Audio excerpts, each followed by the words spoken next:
disruption, bringing all the nerve. RB leads the charge, the king of the show. Lick's got the hustle, always on the go. Petty D stirring, bringing the heat. Foley's new school, keeping it elite. Penguin stays chill, smooth with the flow. Phreak's got the stats, every number you know. JD's the boss, watch ball takes. PTD's the show that debates and shakes. One the disruption where opinions collide. Hot takes, sharp minds, no place to hide. Questions, bold moves, every angle in play. PTD's the league's voice, your highlight of the day.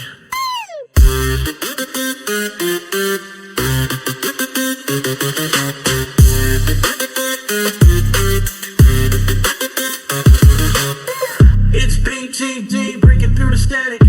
Heisman disruption bringing all the magic. It's PTD breaking through the static. Heisman the disruption bringing all the magic. What's going on, everybody? This is your boy Lick. I'm here with Dcane, Niddler, Big Red, and Phreak for an episode of PTD. Season's winding down here, so we have some pretty good topics. We got the Heisman race kind of shaping up here, as well as some of these conference races really aren't shaping up at all. I would say it's a giant circle right now, as some of these teams are going around and around and chasing each other here. How is everybody doing today on a Thursday afternoon? Doing great, doing great. The King of Sims is doing well, man. Yeah, man, I'm happy to wake up today. You know, I got work in an hour, and I'm just happy to be able to be here and be a part of the NDL PTD, man. Diddy, how's life going from the admin level with the season kind of winding down here?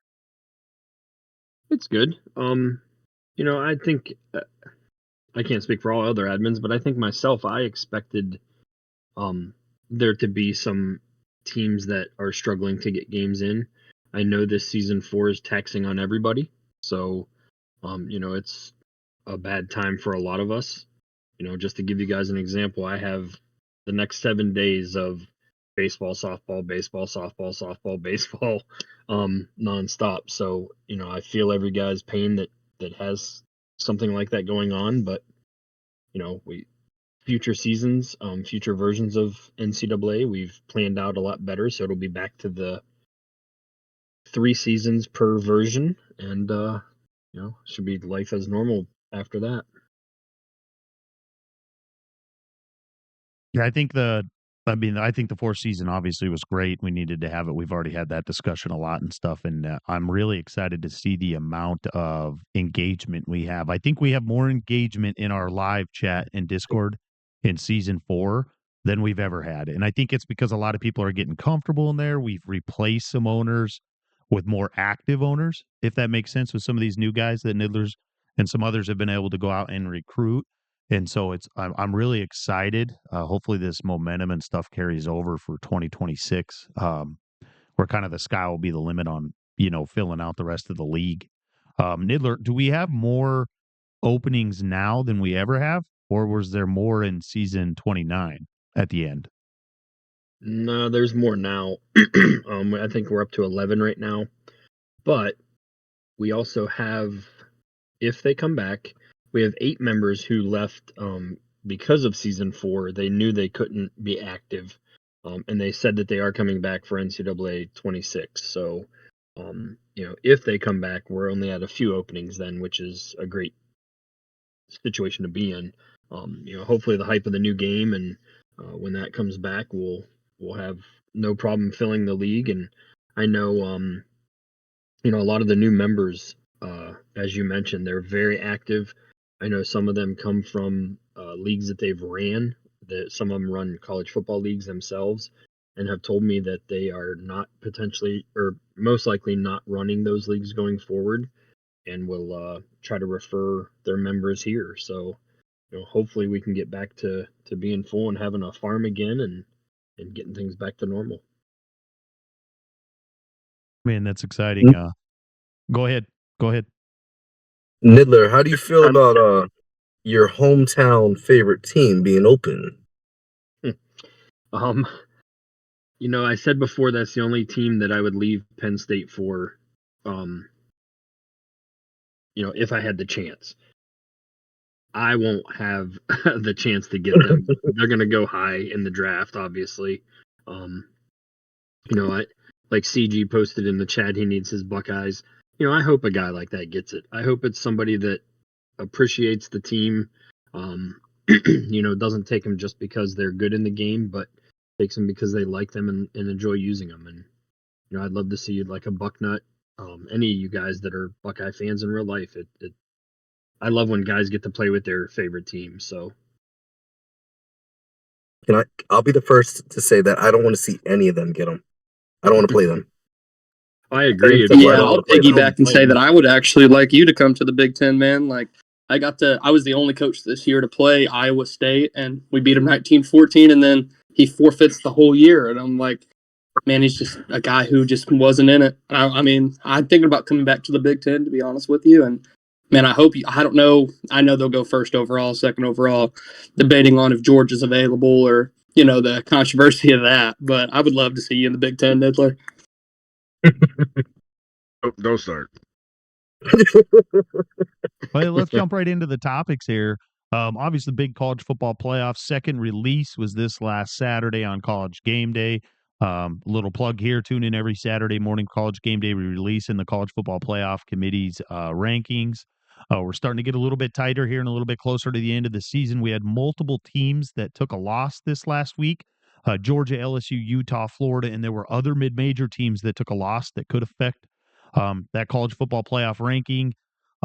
This first question is going to go ahead and be for you, Dcane, since you were one of the teams that did take that loss. Do you see any of these teams completely dropping out of the college football playoff hunt?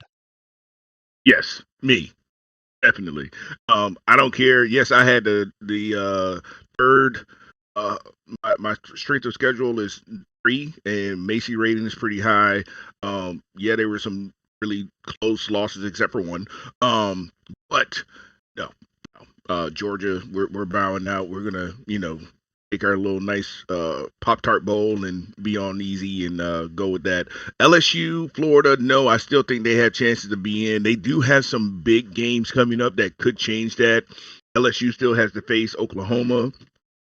Florida still has to face FSU. So those are some games that could actually change that whole demographic still. So SEC, some of those teams that are up there, it's still up in the wind because there's so many things that can happen. And as we see all the time, it doesn't really matter who's behind the sticks. Anything can happen. You never know. So it's not really, can't really etch it in stone and say for sure that person's going to win and these teams are going to be there because there's still too much football to be played.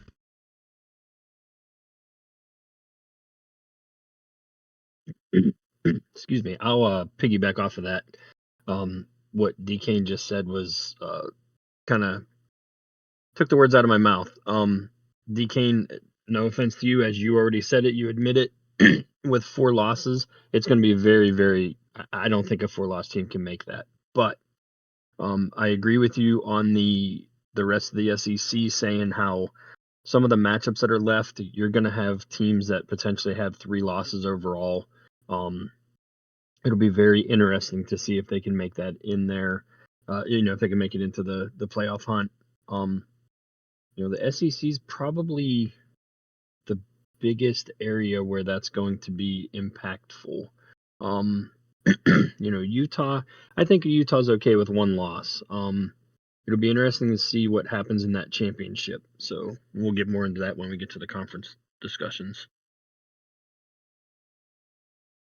Well, how about this? Do you guys think that 4-loss?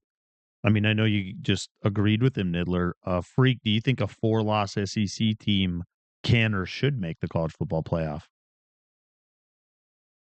Honestly, I do.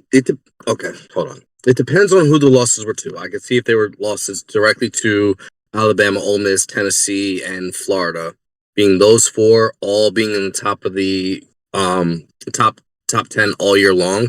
I could see the possibility of a 4-team making it, but no, I don't see. Unfortunately, I don't see a 4-team loss making it this season. I do potentially see maybe a 3-team loss making it. For instance, there's a possibility that maybe Tennessee or Florida both take another loss. But Florida has a better advantage of making it and staying in due to their head-to-head matchup over Tennessee. And if I can fill in right behind Phreak, I couldn't have worded it a better way myself. And I also will start with, man, I loved watching the Georgia Bulldogs play all year. I will say that I love the way that you play the game. I love the way that you attack on offense. I love the way that you hold it down on defense. It's unfortunate you're out of the college football playoff, and I was looking forward to you being in it. I will say that for sure. But no, a 4-loss team is cooked. But I do think that the SEC is going to have some wiggle room for that 12th, 11th, 10th seed for a 3-loss SEC team, especially if those, like the teams that you just listed, do drop another game. I think they'll be just fine, to be honest with you. Dcane, I also appreciate you coming to Michigan. It was a great game. You are a very good coach. Definitely good on the picks. So, well, I mean, I can't be too afraid about how this season turned out. I mean, I played a lot of great coaches. Outside of the little scenario that you put there, if you take out Bama and put in Texas, yeah, those are all the teams that I lost to: Texas, Florida, Tennessee, and Ole Miss, which were all teams that were in the top 10 the entire season. So it's really like I don't feel bad about it. I mean, these are great guys. They played really great football, and I mean, if you look at those games, I had a couple of games where it was like 7 interceptions and 7 turnovers, 8 turnovers. You can't make that many mistakes and expect to walk away with a win. It just doesn't happen. So Niddler, I'm going to ask you this question. A 3-loss team in your conference, a 3-loss team in the SEC, who would you pick to represent in the college football playoff? You're talking about Big Ten versus SEC? Yep.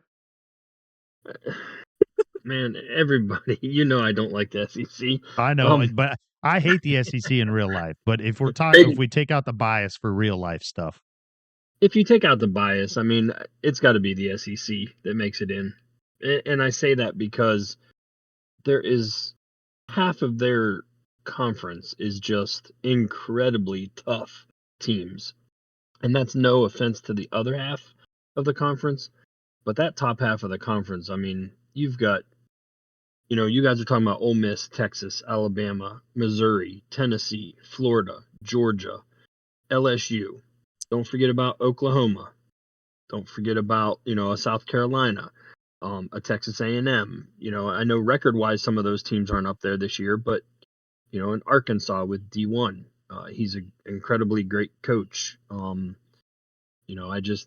think Oklahoma, a lot of people are going to sleep on him, and I know that dude from years in Madden. He's going to creep up there, and he's going to be in the discussion at the end. I'm telling you. That's at least half of their conference that is just incredible. And I'm not trying to take away from my own Big Ten boys, but we don't have that type of talent in our when you look at records. You have Or speed. When you have Oregon, Iowa, Northwestern, USC, with a true winning record, Nebraska at 6-3, and then from there, it's me at 6-3, and then the rest is 4-loss, 5-loss teams. So, the SEC to me is just too tough to say that a 3-loss Big Ten should make it in over a 3-loss SEC team. The only 3-loss team in the Big that should make it is Iowa. So here's my question though. Iowa, who's your losses to? Let's see. I drop a game to Texas. At the beginning of the year, and man, I had to learn a lot about how to use the defense, how to use the offense. Hey, who are your 3 losses to? And then I lose to Iowa State, and I pick 6 to end the game. Yeah, 28-28. And then who's your other loss? And then double OT fumble on the goal line to Boston College. Okay, so here's my thing for you. Here's a question for you, Phreak, since you said that they're the only team that should make it over the SEC. Texas, what was that Texas score? I think you got beat by like 30 against Texas, didn't you? 28. The first half they held it down though. 28. Okay, so he got beat by 28 to Texas. Texas has the potential. Texas has the potential to not win the SEC. Okay. So they'll be one of those at-large bid teams. Okay. And none of the 3 lost teams have lost to a non-top 10 team or a non-playoff caliber team. Boston College has to win out to potentially maybe be a bid. They may not even be one of the top 5 conferences at the time, ranking-wise, right?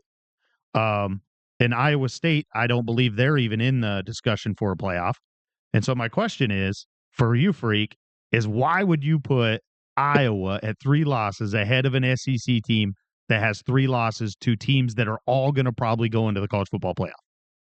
So let me say one thing. If Iowa State wins out, they'll be in the playoff. They have to win out. They have to beat Utah, and then they have to beat Andy in the conference championship game in order to make the CFP. In all honesty, an SEC team will be in over Iowa. I'm just screwing around. Yeah, because you probably didn't think that. Like, I know it. though. That's the thing, though, is that it's not like I just knew all this information. It's because we've had discussions all week in the media about who should be in, who should be out. And it's easy for us to say because we're not on the committee and stuff. But when this is where it really matters, is looking at who your loss is to, and a loss is a loss. And I'm with you guys. A 4-loss team has no business in the college football playoff. I don't care if you lost to the 1, 2, 3, and 4 ranked teams in the NDL. Is that at some point the regular season has to matter, and you have to win games in the regular season. It doesn't do any good to lose 4. I mean, they've already had a chance to play those teams. Let someone else play and lose. Yeah. Again, when you look at the SEC, there's 1, 2, 3, 4, 5, 6, 7, 8 teams that are ranked in the top 25 in the SEC. So, they're beating the hell out of each other, but you have to take that into account. I understand you're saying a loss is a loss, but like you said, it really depends on who you lost to. And I agree with you on the 4-loss team does not need to be in there, but you get some of those 3-loss teams. I mean, it's just hard to pick. And Big Red, it's nothing against you, but to Lick's point, when your losses are to teams that aren't ranked and aren't going to be in their championship, compared to an SEC where they've lost to a ranked opponent all season long, it's just, to me, it's a no-brainer. The SEC 3-loss team is going to get in over a Big Ten 3-loss team. And obviously, if Iowa wins out, if Iowa wins out, they would potentially be the Big Ten champion. A lot of people still don't understand the Power 5 conferences aren't guaranteed a spot in the playoff. That's not how the playoff works. The playoff is to the top 5 rated conferences, how you're ranked in the ranking. So if Iowa, for whatever reason, if Iowa's ranked 15 at the end of the season at 10 and 3 or whatever your record is at the end of the season, and you win the conference, you still may not make the playoffs if all those other conferences are ranked ahead of you and all the at-large bids are taken before your ranking spot. So some people kind of forget that. So obviously there's lots of football to be played. The ACC still has a lot to work itself out, and so does the Big 12. And then obviously the mid-major stuff, right? Like Central Michigan, are they going to steal a bid from someone? They potentially could steal a big bid from someone if they win out and they're ranked high in a conference champion is a lower ranked team, if that makes sense, right? I mean, it happens all the time, the bid stealers and stuff. So, and then you have Notre Dame. Notre Dame's going to probably slide into that, like the 5th or 6th slot. Don't forget about Wazoo. No, Wazoo lost. Notre Dame's got a big game against USC at the end of the year. Yeah, and I believe I just saw that was a big one too. Was WSU dropping a game, and but basically that really wasn't that big of a playoff picture thing because our strength is just for the record, our strength of schedule is better than Oregon, but it's in the bottom 100s. It's in the bottom 100s. Like Oregon's strength of schedule is one of the worst in the entire league. Well, it's the worst. To me, it's the worst for caliber of team. I know what the Massey ranking says, and I know what the strength of schedule number says, but to be what are they, a 95 overall roster? Like if you take overall compared to strength of schedule, it's the worst schedule in the NDL. And I love Shell. Shell's a great coach. And, I know my whole, Dwayne Johnson promotion I ran the other night and this, that, and another. But, and I hate that Ohio State's gone. And to me, like that and beating Northwestern by 30 are my two best wins. But, I mean, to me, yeah, beating Oregon would be great in the Big Ten championship and to win out. But at the end of the day, like he hasn't played anybody. So it's on paper I'm beating an undefeated team that has played a bunch of cupcakes. And I don't think that's going to weigh very high. Don't get me wrong, I'd love to be in the college football play if I weighed out. But my unbiased opinion, like if I had to be realistic, is that a 3-loss SEC team, especially, with the 3 losses being the good teams, I think will get in over me. And I mean, I can sit here and be man enough to admit that, even though I'm going to try to die on the stone. I'm going to try to be ranked at the end of this week. I'm going to try to go into the last week, be the 15, the 14, something. Hopefully some losses happen. But, man, I think those 3-loss SEC teams will make it in over me, unfortunately. I mean, And all y'all make really great points. the But I thing- think y'all are all right. The real big thing, though, is that if Iowa wins out, their argument isn't going to be we should get in over a 3-loss SEC team. The argument is going to be we should get in over this other conference champion. That's going to have to be the argument because that's going to be your only way in. Because obviously, if you lose, you're out. Because you'll have 4 losses. And so if you win out, your argument will be that our conference should be ranked higher than these other conferences because of this, this, and this. The problem is that your best rated team in the entire conference took all sim losses in Ohio State. Your second best team in the entire conference is Oregon. And Oregon's strength of schedule is really bad. It didn't help your guys' conference out at all. He didn't go out and seek anybody good out of conference. And so it'll just be really interesting. Lots of football left to be played and stuff. And so we'll jump into the next topic. We could probably talk all day about these conferences and who when you start into the middle of the pack and stuff. Obviously, with the season winding down here, we have some coaching carousels going on, right? We have guys that don't have to leave but are going to leave. We have guys like Smitty who are going to play in every single conference. And then we have guys on the hot seat, right? We talked pre-show to Georgia, to Coach Dcane, talking about Georgia. He's coming down to the end of the season and must-win games to be able to keep Georgia. And then we also have Phreak, who just for whatever reason is, prayed enough to the Michigan gods to keep him there. The athletic director there must just really like his charisma. And so this question will be for you, Niddler, is who do you see on the biggest hot seat in the NDL? I think Dealer at Miami. I think that's one of them. I don't know what his win goal is at Miami.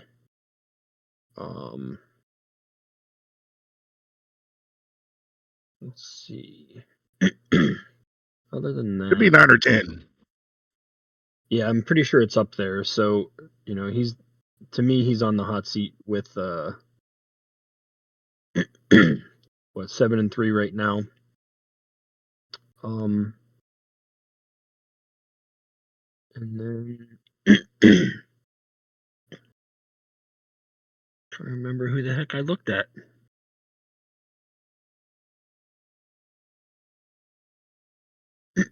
I mean, obviously, as you mentioned, Dcane with 6-4 is going to need to win his last 2, and then hopefully, that's enough to keep them. 74. Oh, sorry, I'm looking at Nevada's not getting a coach, so that's true. We are the Sim Kings. Other than that, I don't know. That's probably my pick for the person with a good team. Myself, if I can't win out, then it's going to potentially get ugly for me at Penn State.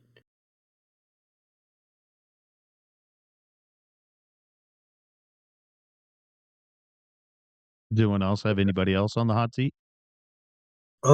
I agree with Niddler when he mentioned Miami. I actually had Miami down as one of a list that I had put down. A list of teams that I see potentially being available next season. Maybe Penn State if Niddler can't get it done. Kansas if they're still very good in regards to their team in the next game. You got VTech. Ohio State, but back to Miami, his win goal pre OOC was 9.5 or 8.5. So just assume that he's got close to a 10 win goal. And of course, And by the way, I am always on the hot seat, just so y'all know.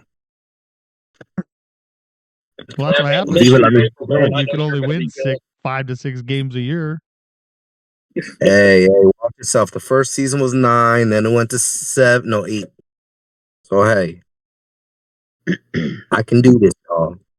No, I don't know if we have any transfer portal watchers or not, and I don't even know what their win goal is. But I feel like Auburn would be not a bad spot to go with how many 4 and 5 stars they brought in the portal this year.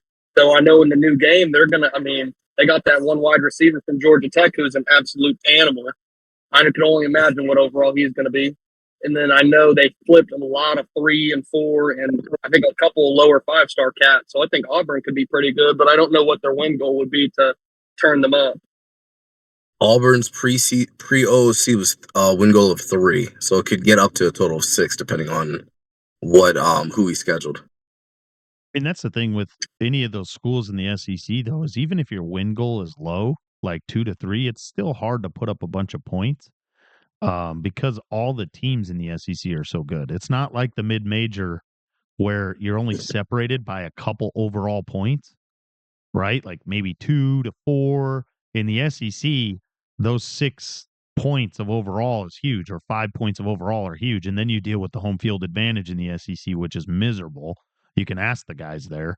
And so I think there's a lot of factors to taking those programs in the bigger conferences. Definitely the SEC, the home field advantage is basically every single team in there minus Vanderbilt.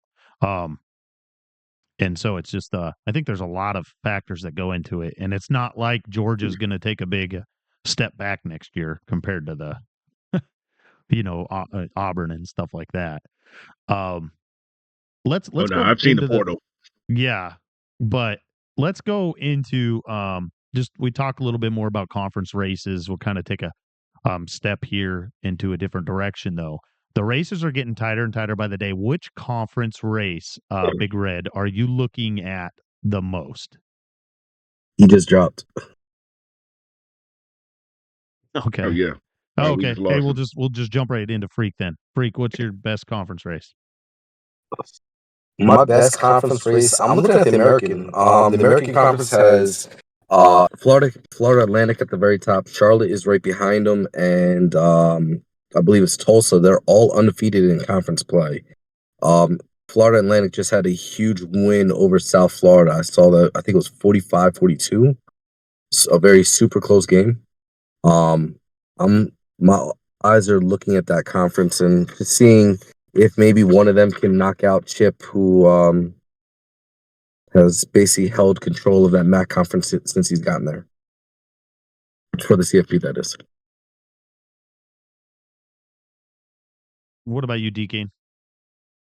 Well, of course, I'm trying not to be biased because actually the conference that I did have my own was the American Conference, but since Phreak already touched on them, I'm going to jump back over to the SEC then. I mean, everybody knows right now, Smitty wins out. He's pretty much golden. But the interesting thing that we have in place are so many 1-loss and potentially 2-loss teams that could eat out a 1-loss team to get their spot. Like Texas still has a shot, Bama has a shot, Mizzou has a shot.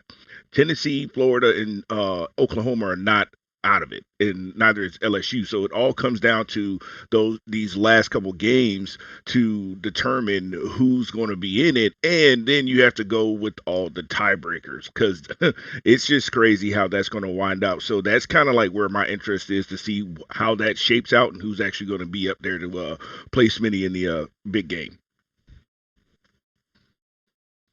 What about you, Niddler? For me, those two that they mentioned are up there as well. But Big 12 for me, it's another one that the race is going to be interesting. You have Colorado, conference play wise, sitting at 6-1. You have Marion at Utah sitting at 6-1. You have Penguin at Iowa State at 5-1. You have 4 teams sitting at 2 at 5-2 and 2 at 4-2 with Texas Tech and Wilds, Kansas State and Jaguars, Cincinnati with Steam, and Baylor with Corey. I don't think any of those teams you can count out yet. That race for me is going to be one that I watch. A lot of good coaches, a lot of good teams. So it'll be interesting to see how that all plays out. That'll be exciting. You kind of mentioned some of the. I mean, there's obviously a bunch of good races in the SEC this year.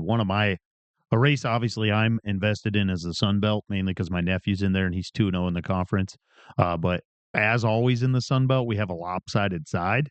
That East has Old Dominion, James Madison's 2-0, and then you have Georgia State and Marshall Thundering Herd each with 1 loss. So my nephew wasn't undefeated. That was James Madison, but they all play Old Dominion still. So it'll be pretty exciting. So I'm just kind of excited to see who comes out of that conference. Obviously, they won't make the college football playoff or anything, but just an exciting matchup down there in the Sun Belt. And I know we have the commissioner in the chat right now. I know he's loving that Razorback. He's a big Sun Belt promoter. So pretty exciting stuff coming down the stretch here. Yeah, I want to mention a few of the other conferences real quickly. Go ahead. When you look at MAC, I know Central Michigan's the team to beat there. I know he's newer to the league and he's got a very low rated team, but man, do not count out Akron. David's doing some good things there. And then Mountain West, when you look at that conference, at first glance, I looked at the overall record and I was like, man, Boise's struggling this year. But when you look at the conference play, he's 4-1 in conference. UNLV's 3-1. San Jose State's 3-1. So, that is going to be one that's an interesting 3-team race there. And then I think it was Conference USA that had 3 teams. Yeah, they have Jacksonville State.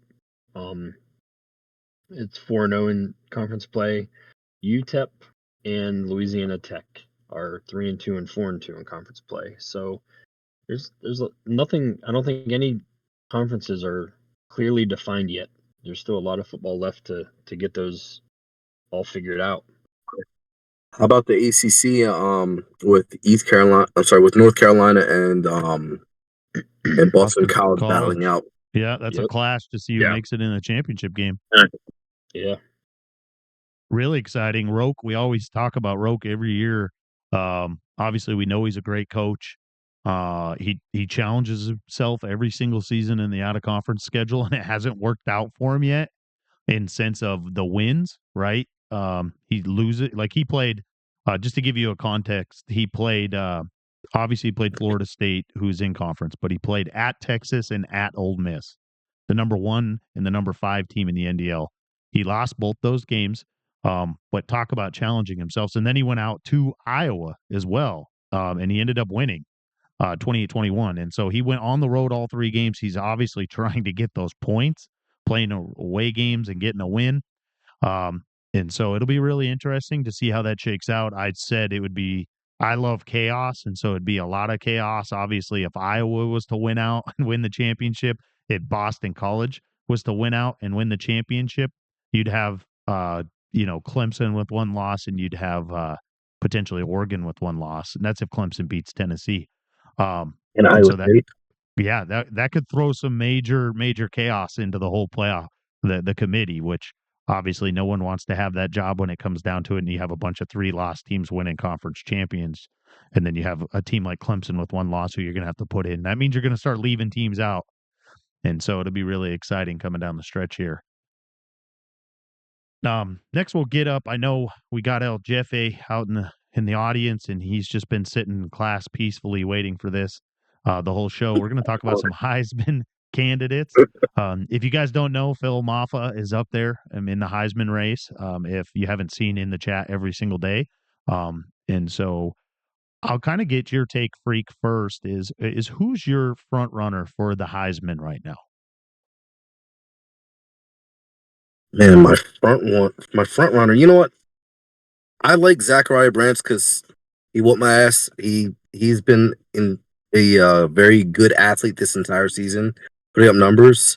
However, I'm gonna go to the defensive side and I gonna go with Smitty's guy at Ole Miss. He's got two guys over there. Walter Nolan is leading the league in tackles for loss, and I think he's at 35 tackles for loss, 57 tackles with 8.5 sacks, two forced fumbles, one recovery, and a defensive touchdown. So I'm a little impressed by that. That's just my own opinion. And he does have another defensive end that has, I think, 18.5 sacks already. So I prefer defense over offense. And what about you, Dcane? If you had to vote today for the Heisman, who are you voting for? Honestly, I do like Field, but always been a quarterback guy because those guys they lead the way on the field. They are the generals out there. And Shador is he's put up some impressive numbers this season. I mean, the guy has let me double check it. I think it's like 35. Yeah, 35 touchdowns to 8 interceptions. That ratio is crazy. 76.8% completion rate and almost 35. He's at 3,300 yards right now. I mean, yeah, I can't even like bat my eye or blink and like pretend that I don't see that. As far as and the team is winning. So when it comes down to it, that would be a really tough one because it would be between Shador, Bafa, and Smitty's linebacker. But if I had to vote, it would be for Shador right now. What about you, Niddler?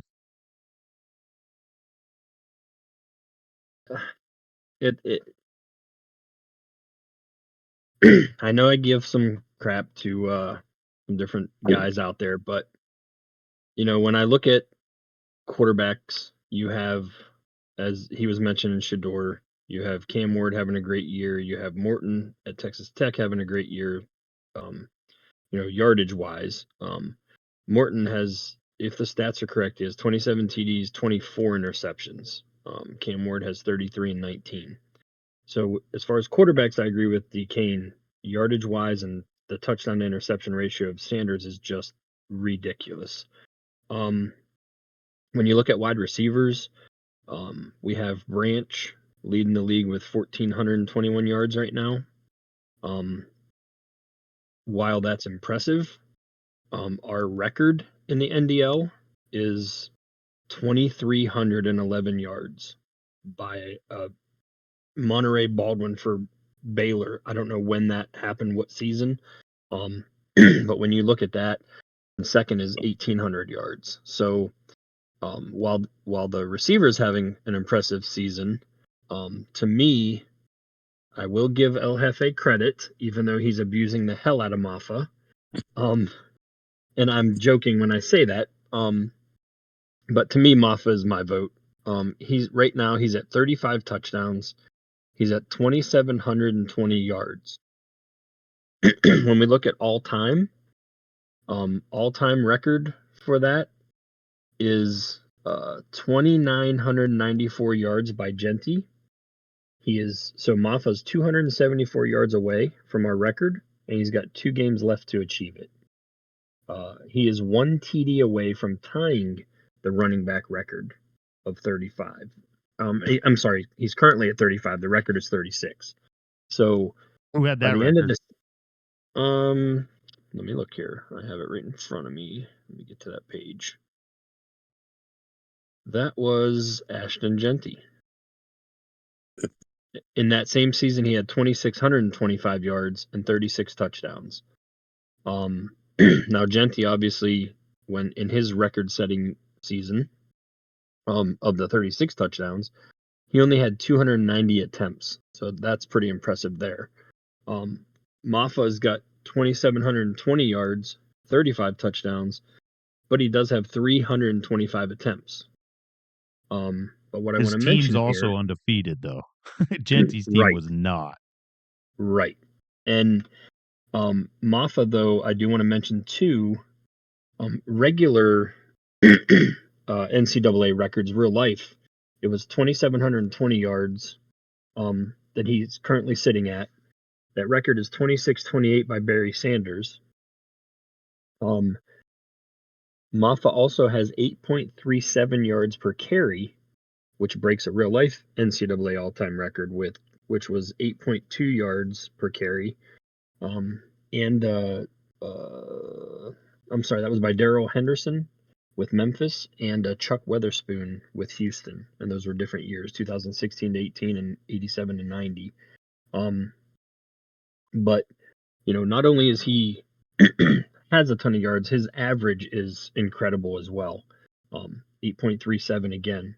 In real life, it's 8.2 is the record. So, I give credit to El Jefe and Maffa. When I look at his pass rate, run rate, he's running at 75% of his plays, and darn near 25% of them, he's passing. So, he's still got a decent ratio going on. And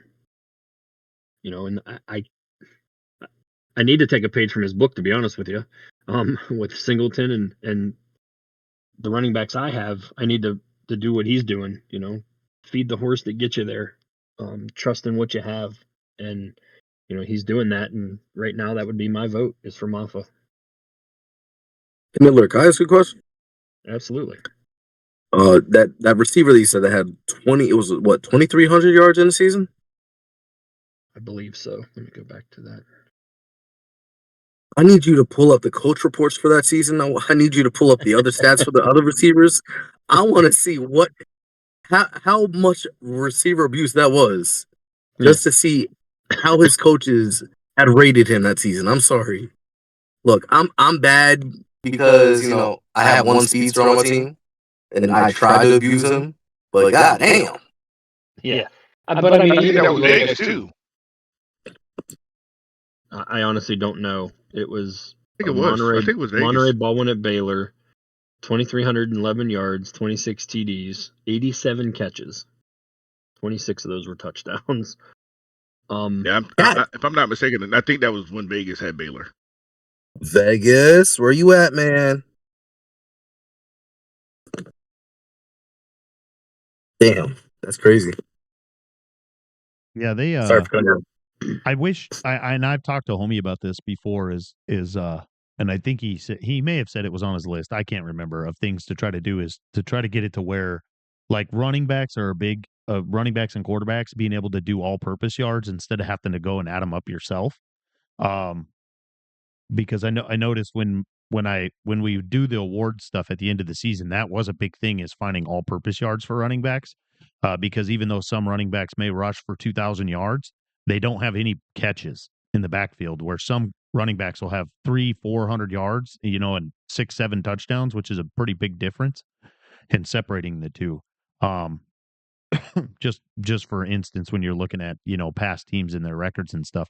I'm with you. I think Maffa has separated himself. I think it was a pretty close race. I think Shedeur is close.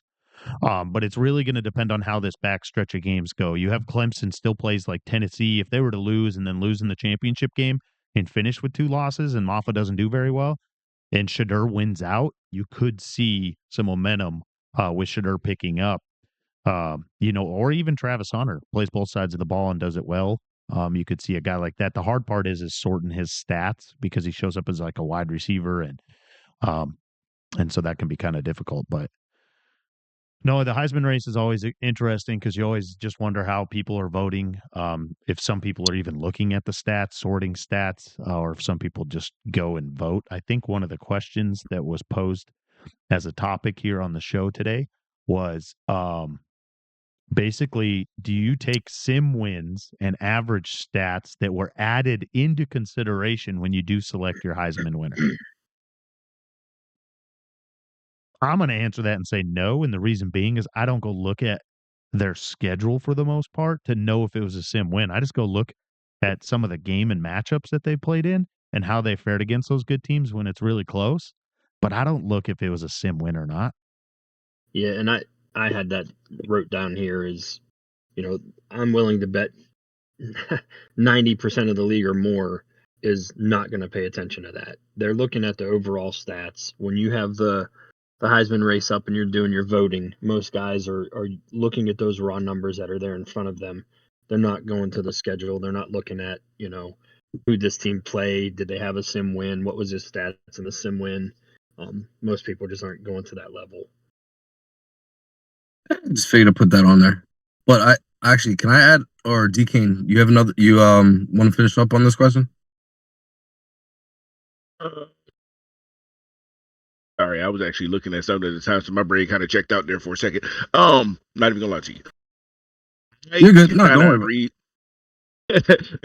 I kind of agree. Like a lot of people don't take a lot of things into account, and they don't look at the details of it as far as like what are the important factors, what really matters, and are we just just scraping the surface on these stats when we go ahead and we vote? Are we just taking things for face value? Or are we doing a little bit more research on our own before we go ahead and make these choices? I think that's one of the problems we run into.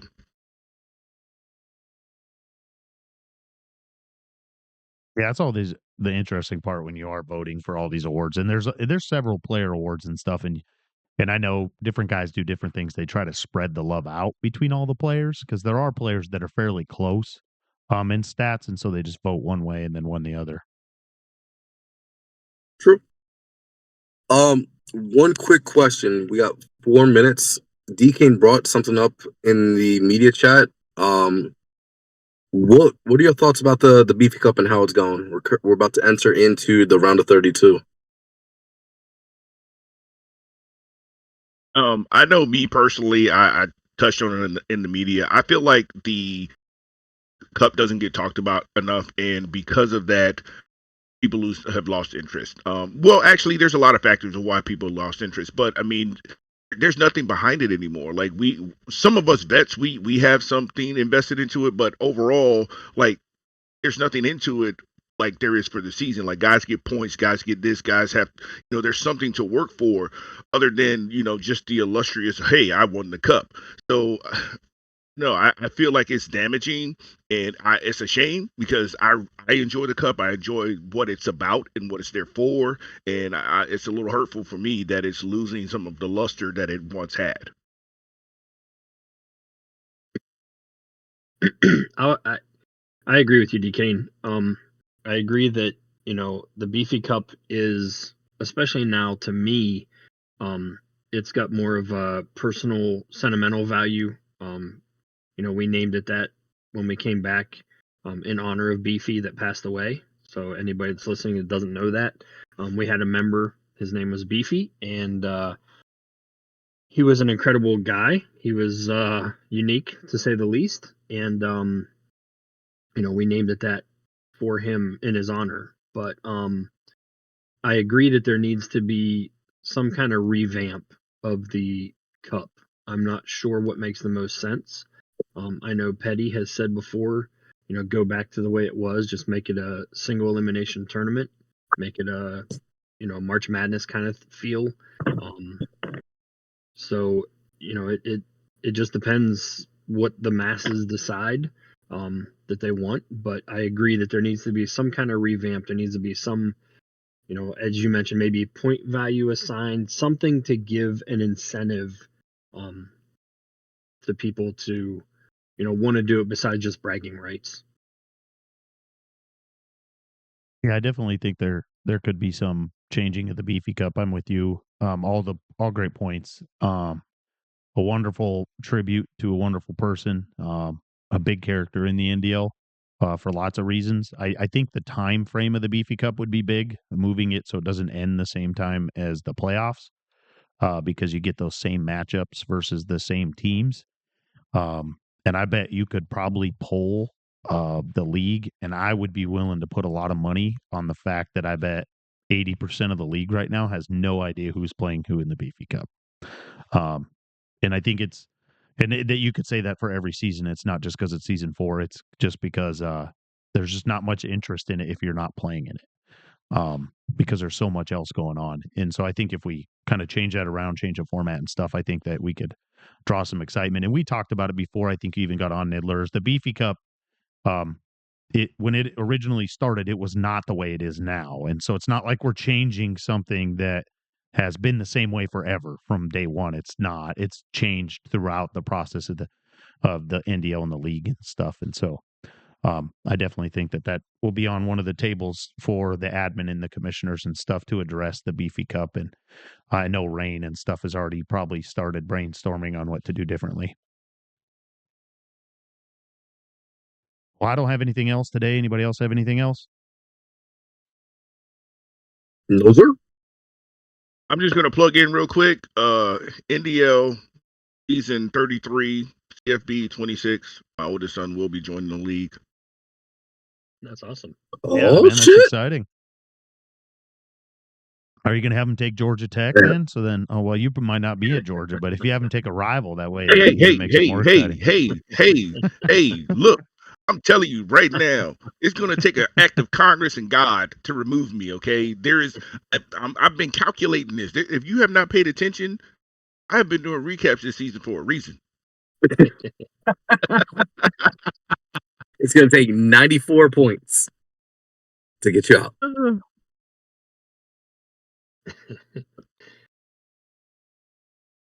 Well, gentlemen, it's been great.